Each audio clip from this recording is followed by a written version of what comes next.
Hello, everyone, and welcome to tonight's session. I do apologize that we're not doing this live again, but I'm kind of doing it whilst I've got the oomph. It don't really show on here, but I'm burning up and there. Don't like it. I think it's just that like work's technically finished, although this is our last week. We're not really doing much, and I'm a bit like, but hey, that aside, um, things to do. I've got the headphones on because typically, as I decided to do this, someone started sawing out in the street. So hopefully you won't hear that as we go into tonight's workshop.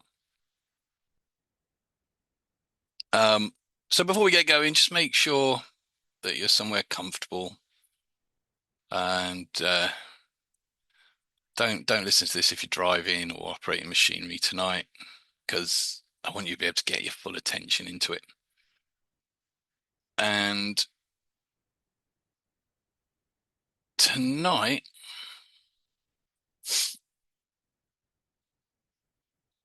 tonight I thought we'd explore something that most of us, a lot of people at least, aren't necessarily comfortable with. And that's not knowing. We tend to treat not knowing as a problem. If we do not know what something means, we want an explanation. If we do not know what will happen, we want a prediction. If we do not know what to do, we want instructions. If we do not know why we feel something, we begin searching for a cause. And if someone asks us a question, there's often almost an immediate pressure to produce an answer, even when we don't really have one.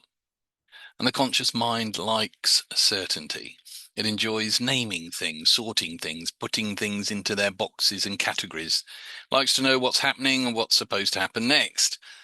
And that is useful, enormously so, but it can also mean that we can become rather quick to close things down. Something happens, almost immediately we decide what it means. A person looks at us in a particular way, we decide that what they're thinking. We feel something unusual within the body and decide what it is. We remember an experience and decide why it happened. Or we imagine the future and decide how something will go. The answer may or may not be correct, but once the conscious mind has found an answer, it often stops looking. And perhaps there are times when not knowing, is not failure.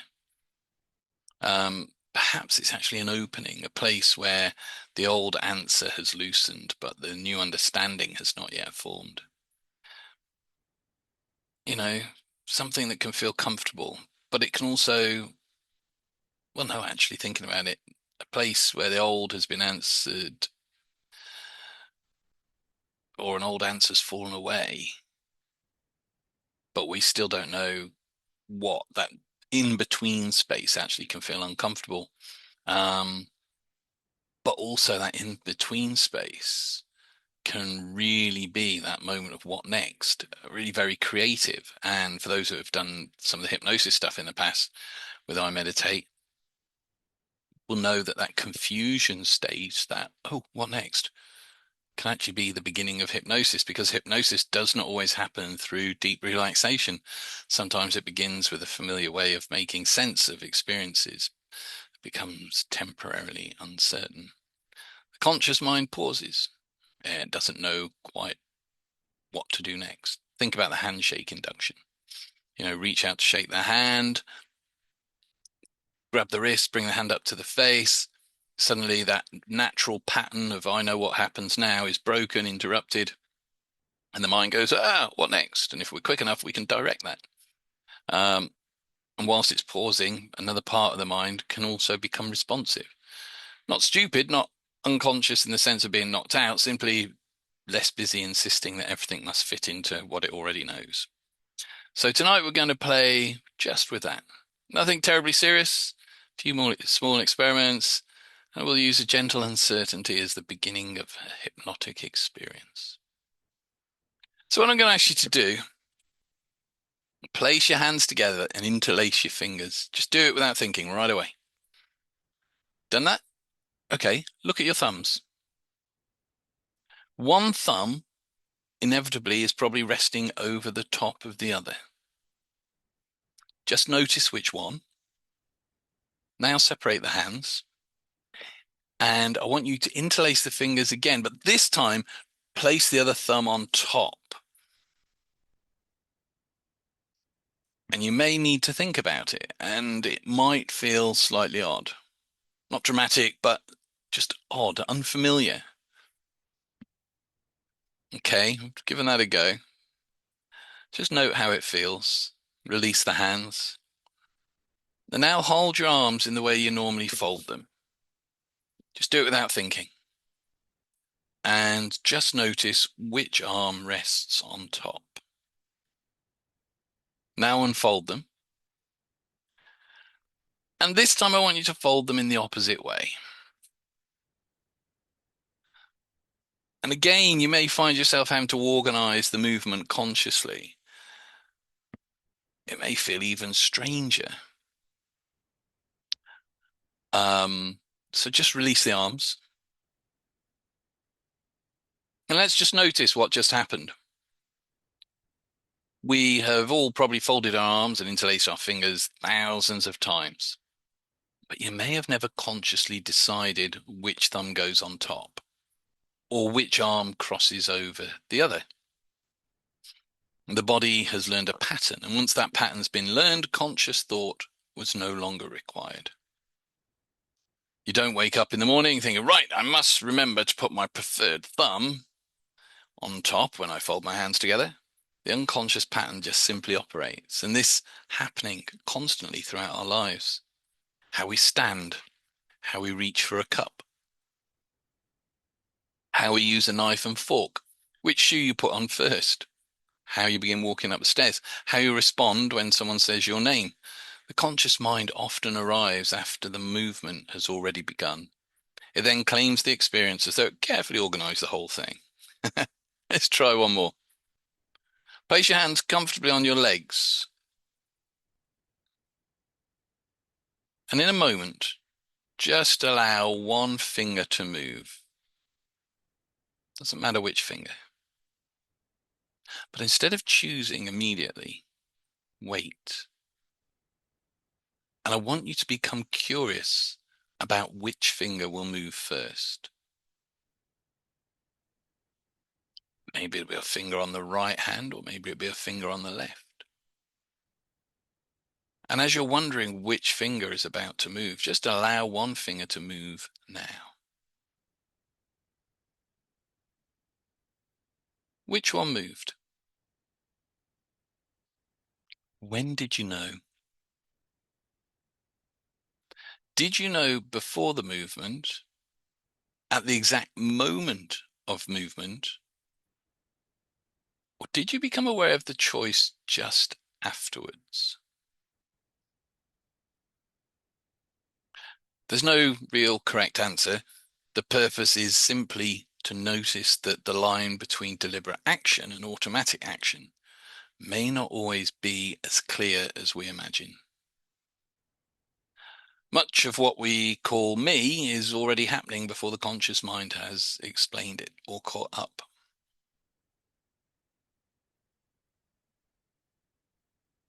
So let's move on to another thing, another experiment. Let me give you a sentence. I never said she took the money. I never said she took the money. It's a simple sentence, but the meaning changes depending upon which word receives the emphasis. So say it out loud or internally like this. I never said she took the money, meaning somebody else may have said it. I never said she took the money.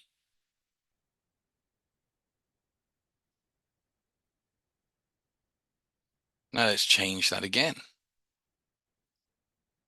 Let's say the same sentence, this time absolutely meaning we did not say it. So I never said she took the money. Just try it. I never said she took the money. So let's now say it in a way that perhaps implies I may have implied it. I never said she took the money. I never said she took the money, just implying that it may have been hinted at. Let's take another one. This time, meaning somebody else took it. I never said she took the money.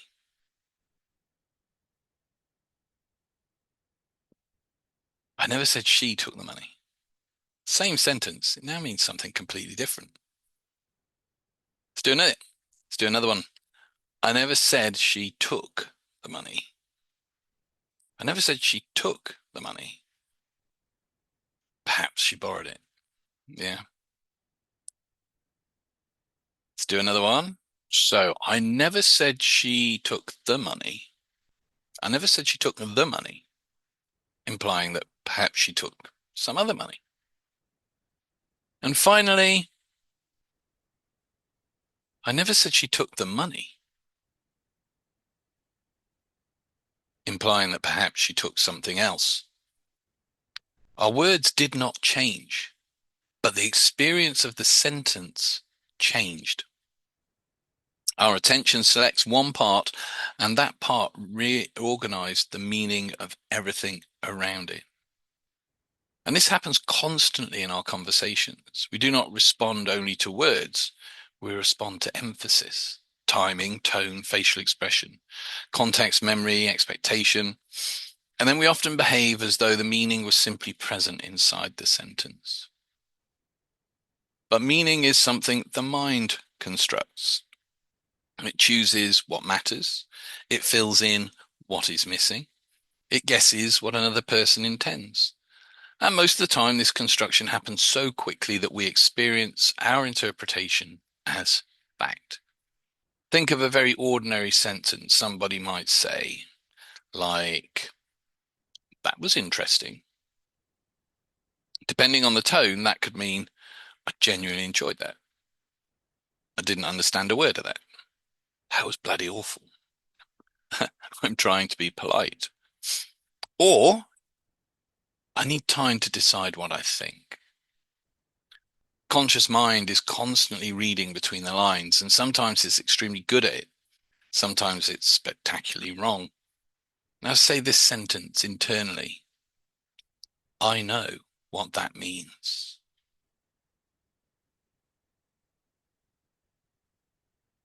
Then say, I think I know what that means.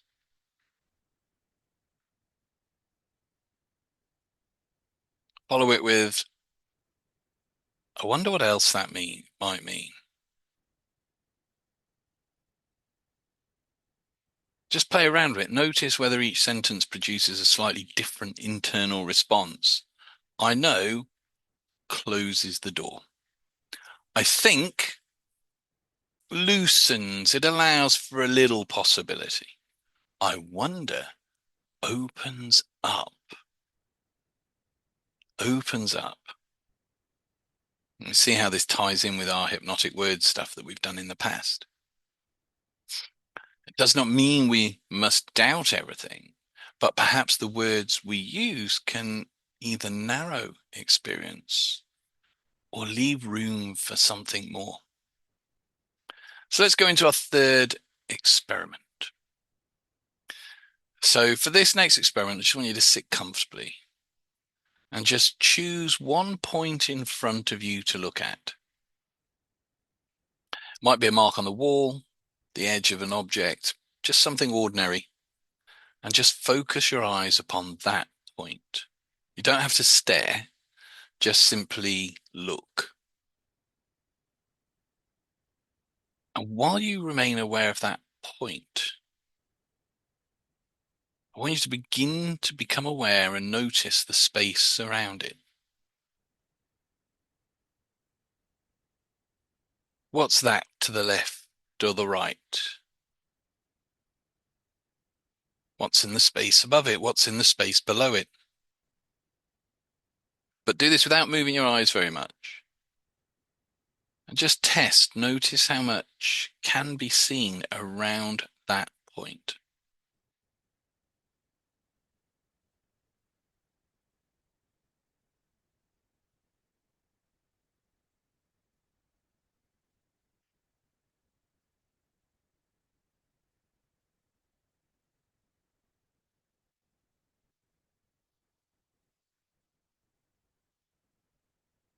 Now become curious about blinking.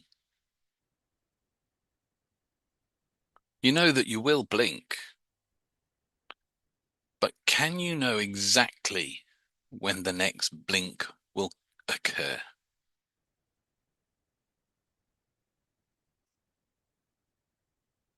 Perhaps you can delay it.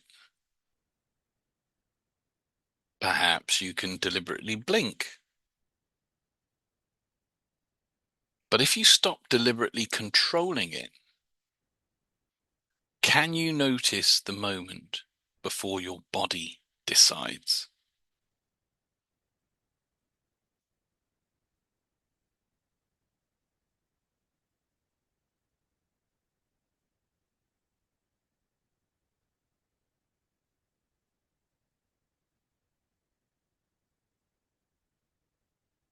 Just allow blinking to happen naturally.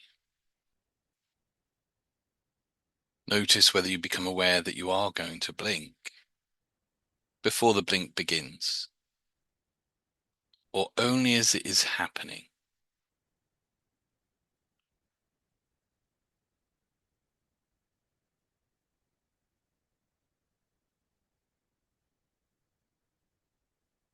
So now notice breathing. Don't change it. Simply wait for the end of the next out breath.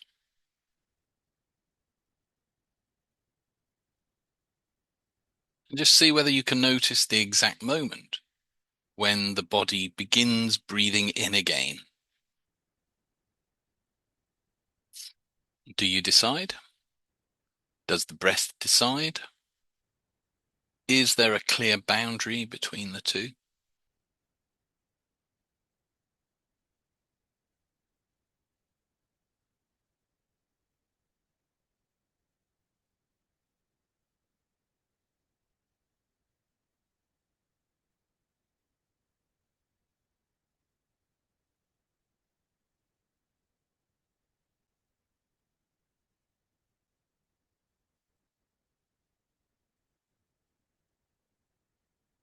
So ask yourself, what will my next thought be?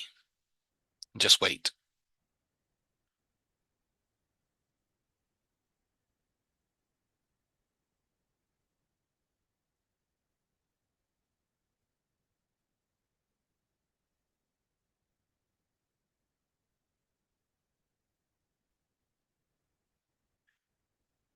Perhaps you got, I don't know, but that is already a thought.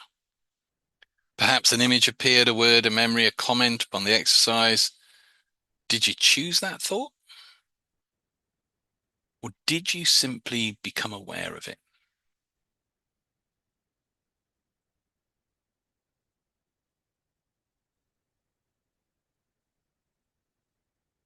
Now try to notice the moment before the next thought appears.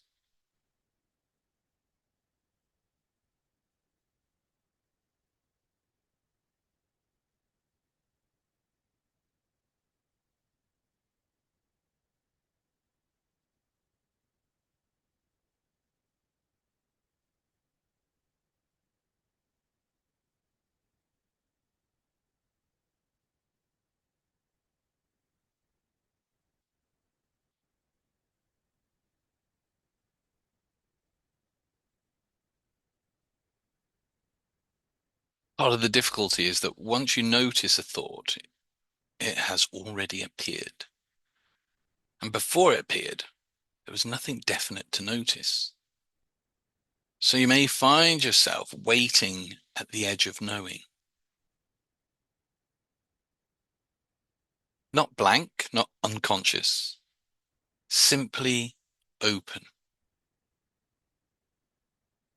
You know that something will appear, but you do not know what. And perhaps this is one of the simplest entrances into trance, not trying to force the mind into a special state, simply waiting with curiosity. At the point where experience has not yet become an answer. So now just allow your eyes to close. That's right. And listen to this question.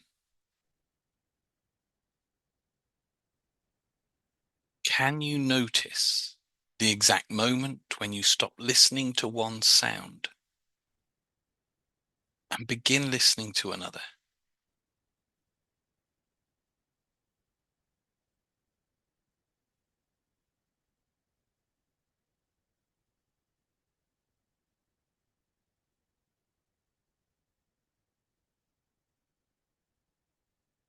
Can you notice the precise point where a sensation becomes a thought about the sensation?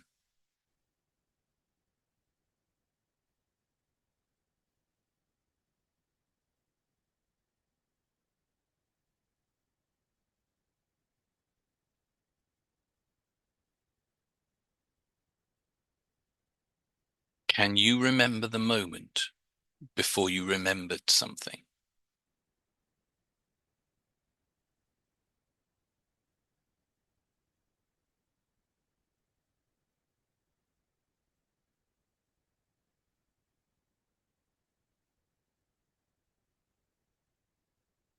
Can you know that you've forgotten something without remembering what it is?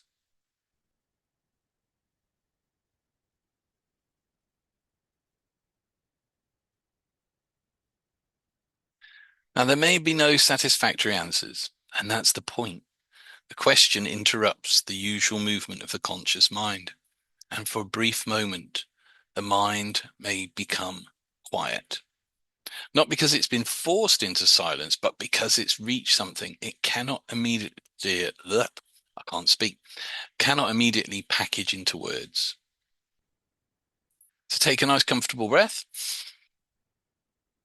and allow your eyes to open. So confusion in hypnosis does not mean frightening someone or making them feel lost. It means interrupting the usual pattern just enough for the conscious mind to pause. Imagine walking downstairs in the dark and discovering that you miscounted the steps.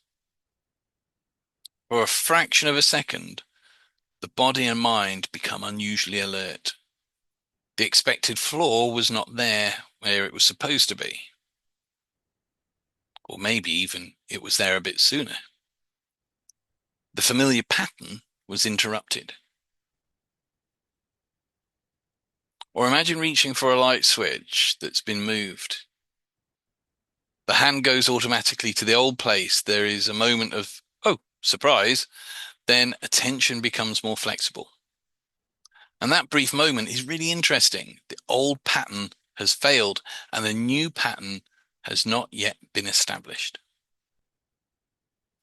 And the beauty of hypnotic language is it can create a gentle version of just that.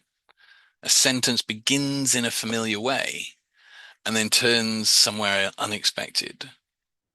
A question that cannot be answered through ordinary logic.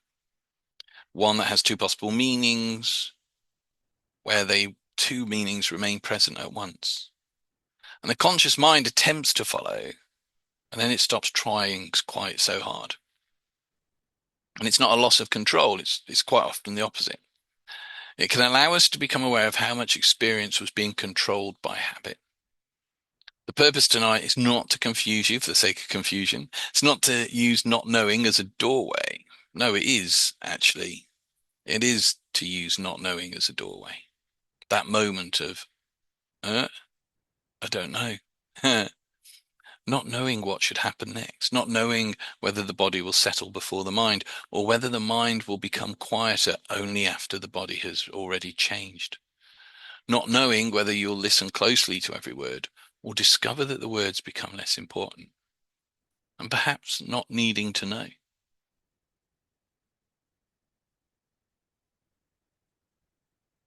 So get yourself comfortable. Usual kind of comfortable position, sitting, lying, however you're doing this. Allow your hands to rest. And when you're ready, take a nice slow deep breath in. As you breathe out, just allow your eyes to close in the time it takes you to relax a bit and focus within. You're sitting or lying there. hearing the sound of my voice and perhaps other sounds around you. And you can become aware of those sounds without needing to decide which sound you're most aware of. Because sometimes the sound becomes more noticeable when you stop listening for it.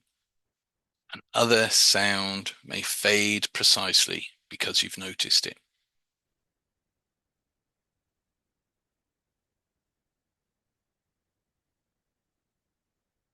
And you may be aware of the hands, or perhaps you become more aware of the space between the fingers. And I do not know whether that space feels more like part of the hands or more like part of the room. Perhaps that distinction matters, or perhaps it becomes less important.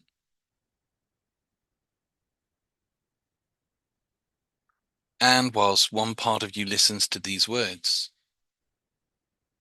another part may be wondering when the hypnosis begins.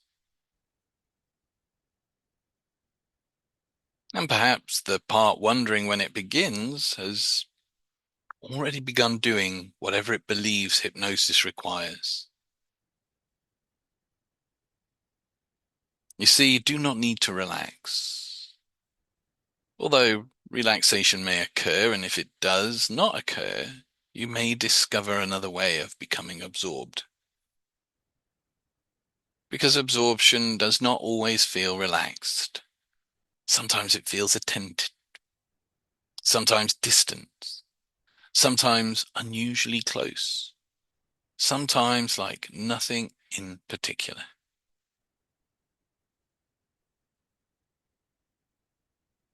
And so you can notice breathing, and you may know that the breath is happening. Although you may not know whether you noticed the breath before I mentioned it, or whether the words cause you to notice something which was already present.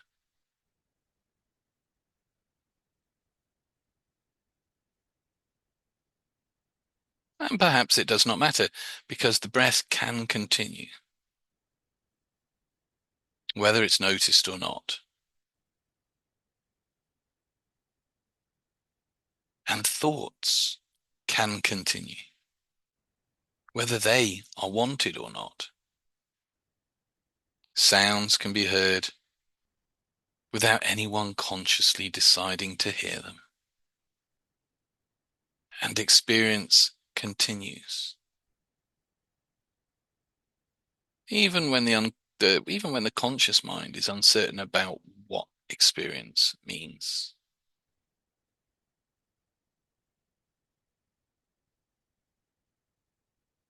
And perhaps you can remember a time when you suddenly understood something, not necessarily anything important. A joke, a puzzle, a piece of music, practical task. At first, it did not make sense. Then something changed. And after it made sense, it seemed obvious.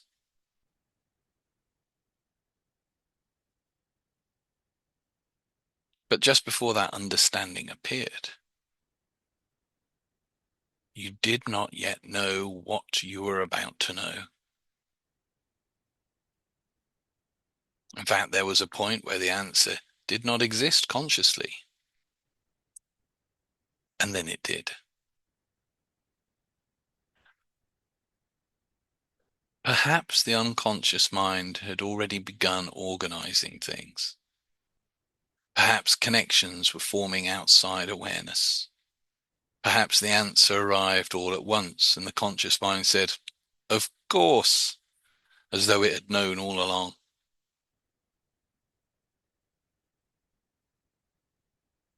And perhaps there are things within you now, not yet understood consciously, which are already finding their own arrangement. Not problems which need solving, simply experiences, memories, ideas, feelings, pieces which have not yet formed a recognizable pattern.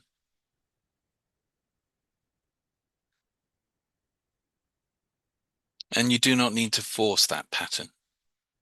Sometimes the harder we try to remember a forgotten name, the other way it seems. And when we stop trying, the name returns while we're doing something else.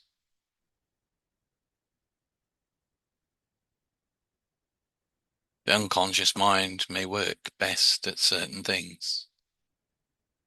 When the conscious mind stops standing over it asking, "Have you finished yet?" And so, for a little while, you can allow yourself not to know. Not to know whether you are deeply hypnotized. Not to know exactly what these words are doing. Not to know whether you are listening consciously. Or simply allowing the rhythm of speech to become part of the background.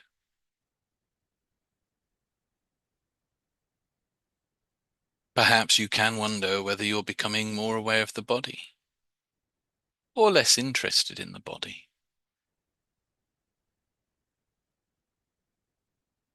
Whether the hands feel exactly where you know they are, or slightly different from the way you expected.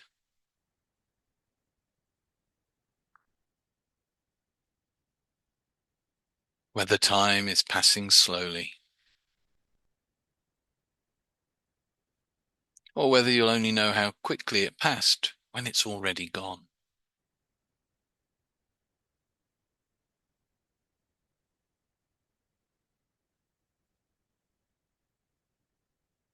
And there are things you know. Your name, where you are, the sound of my voice. And there are things you do not need to remember now. What you were doing earlier. What you may do later. The particular order of certain words. You can remember those things later without needing to hold them consciously now.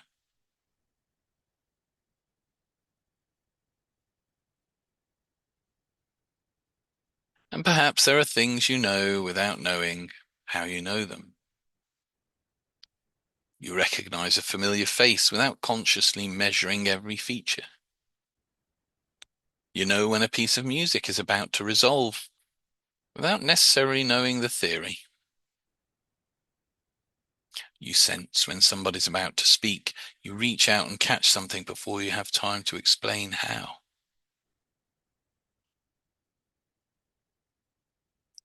And the conscious mind may take credit afterwards, but much has already happened.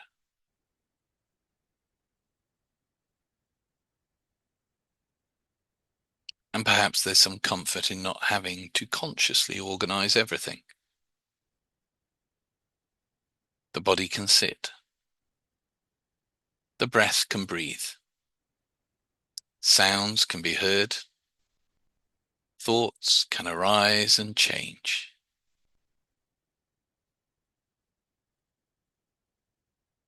And you can allow the next moment to arrive without deciding in advance what it must contain.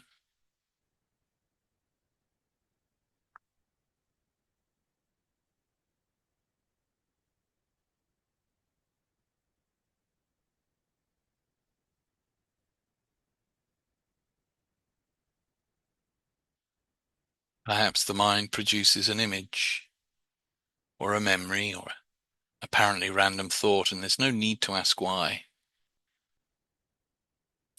Because the demand for meaning can sometimes prevent meaning from forming naturally.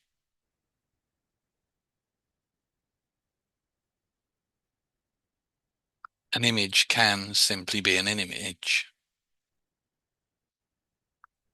A sensation can simply be a sensation. A thought can begin and remain unfinished.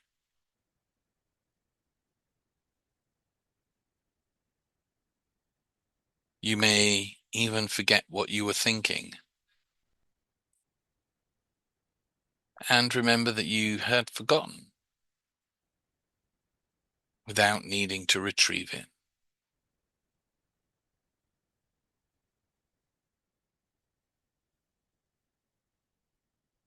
And the more comfortably you allow certain things to remain unfinished, the less unfinished they may begin to feel.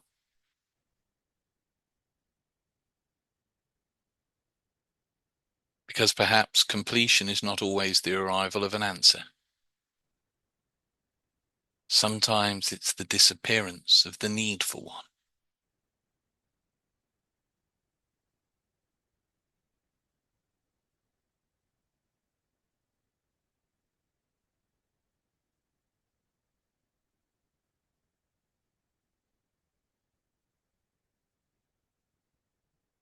So there may be questions in your life, questions about what happens next, what something means, what you should do. Who are you becoming? Who is the person that you are not yet?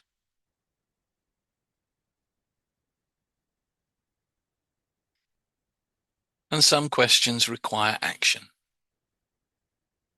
Some require thought. Some require conversation. Some require time. And some may change simply because the person asking the question changes.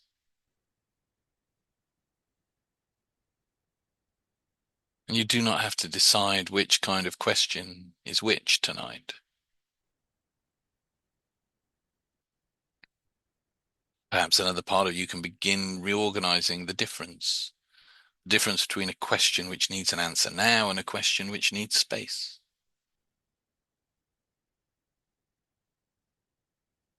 A question that needs effort and one which becomes clearer when the effort softens.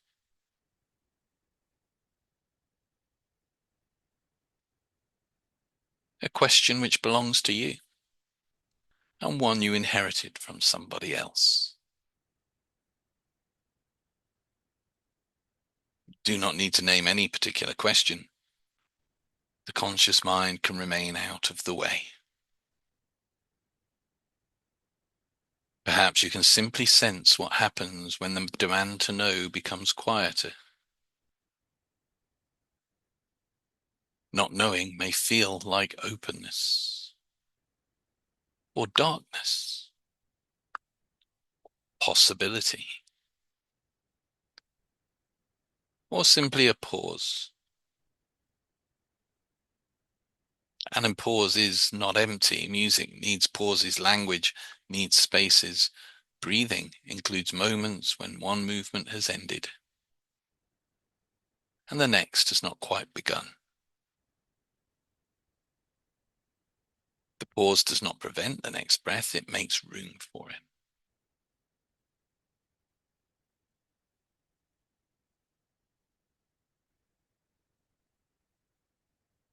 And perhaps within you there are pauses which have been filled too quickly, filled with explanation, with worry, with predictions, with old answers.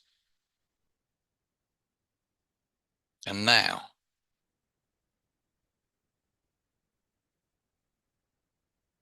nothing needs to fill this one.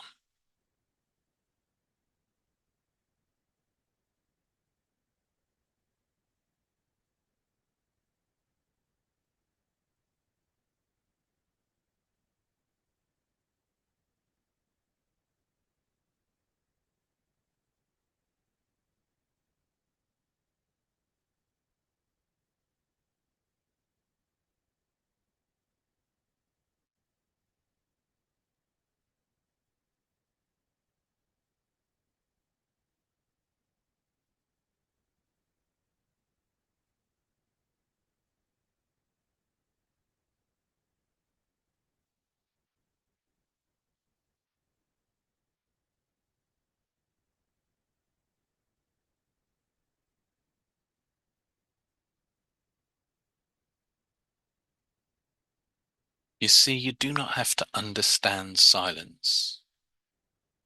You do not have to use it.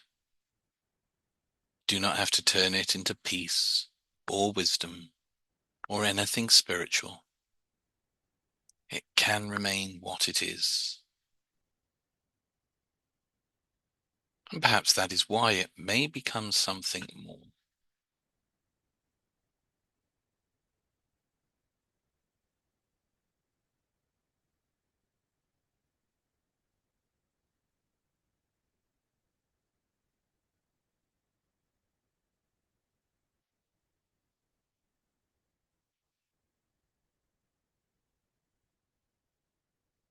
There are things the conscious mind knows by holding tightly. Names, numbers, instructions.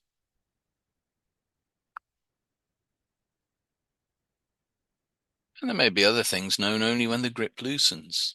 Rhythm, timing, connection, a sense of what fits.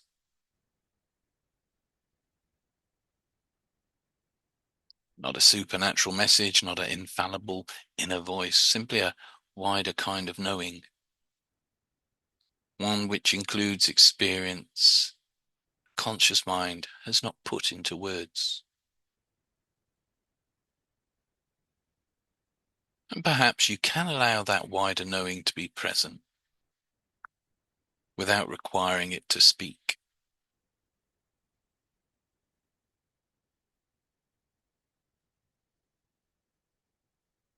It does not have to produce an answer, does not have to prove that anything happened.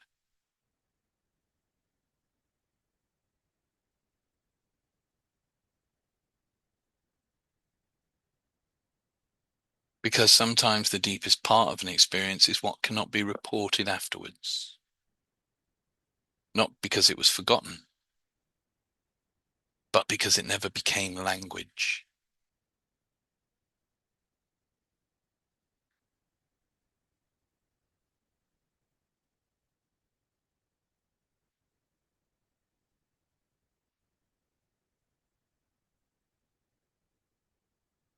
And you may wonder whether the mind becomes quiet first and then allows something deeper to emerge, or whether something deeper emerges and the mind becomes quiet afterwards. You may notice one or the other, or neither. And perhaps that is another distinction you do not need to make. Because while the conscious mind considers which probability is correct, the rest of you may continue responding whatever way is natural. You may become aware of a change in breathing, a shift within the body, a sense of distance or cold closeness, or nothing you'd bother to describe. And all those things can be ways of not needing an answer.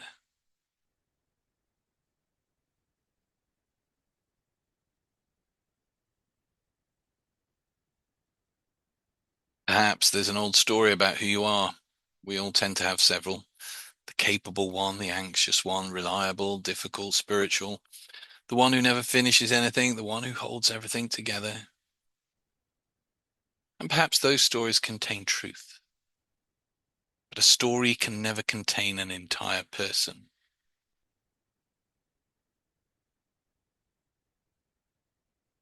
For these few moments, you do not have to decide which story is the real one. Your name can remain, your memories can remain, your personality does not need to dissolve. But perhaps you do not have to explain yourself to yourself.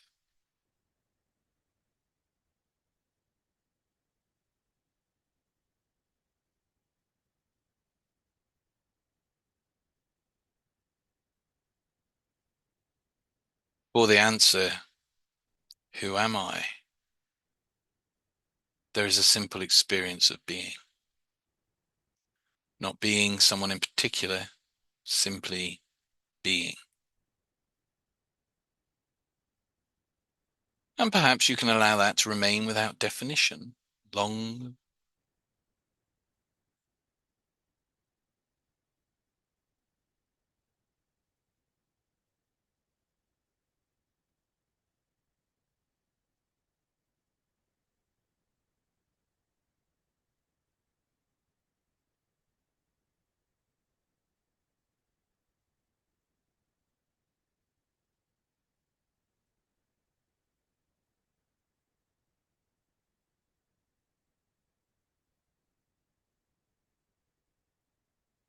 Then, somewhere, a sound begins and ends.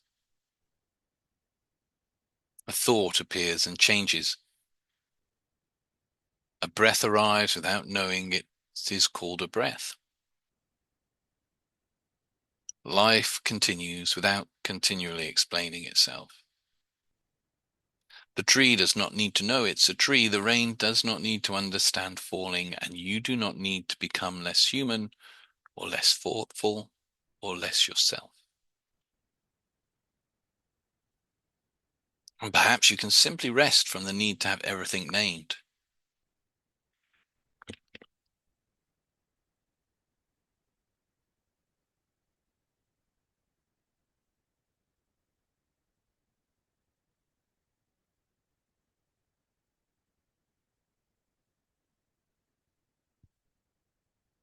And then, or when a thought says, "I do not know what I'm supposed to be doing," perhaps another part can recognize there's nothing you're supposed to be doing.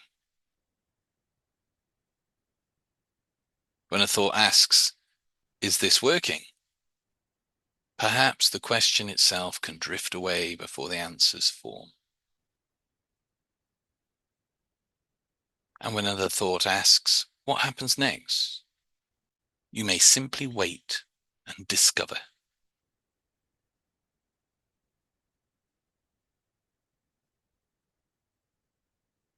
The next moment will answer by arriving. And the moment after that will not need to be predicted either. And there's something profoundly ordinary about that, and something beautifully mysterious. You have never experienced the next moment before, and yet you have spent a lifetime entering moments you could not know in advance. Perhaps you're already very skilled at not knowing. You simply forgot that you were.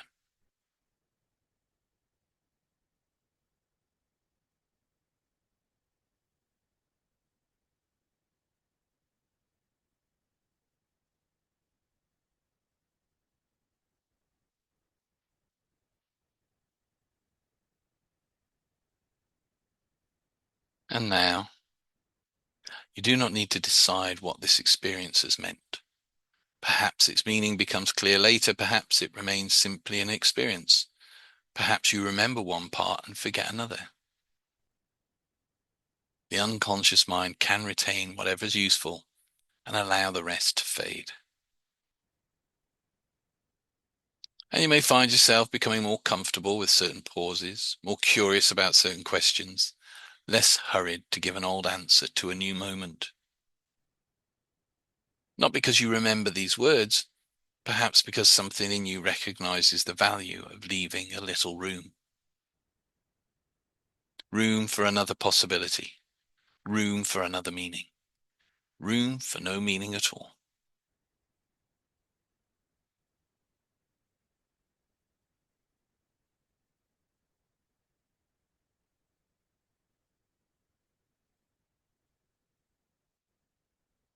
And perhaps you'll first notice this when you pause before answering someone, or when you realize you do not have to decide immediately, or when an old certainty becomes slightly less certain.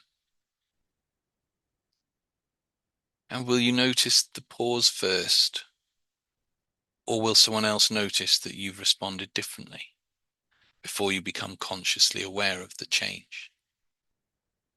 You do not need to know. And so begin to become more aware of the physical body, where you're sitting or lying, the position of your hands, your feet, the room around you.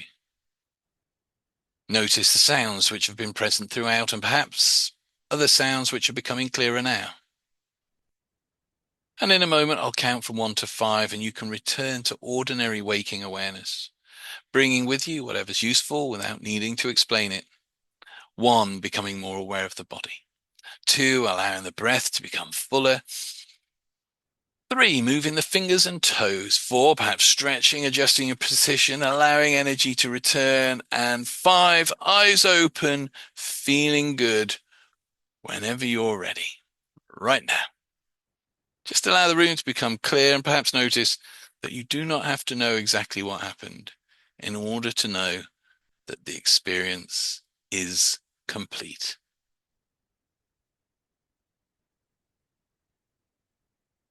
So I hope you've enjoyed that session, guys. Hopefully we'll be back to normal next week. Um, so yeah, whatever you're up to at the weekend, hope you have a good one. Um, I forgot to mention on the last one, but happy birthday, Anne, for Monday. Um, I hope you're having a good week, and I hope it's an amazing and awesome year for you. Um, Take care and see you all next week. Bye bye.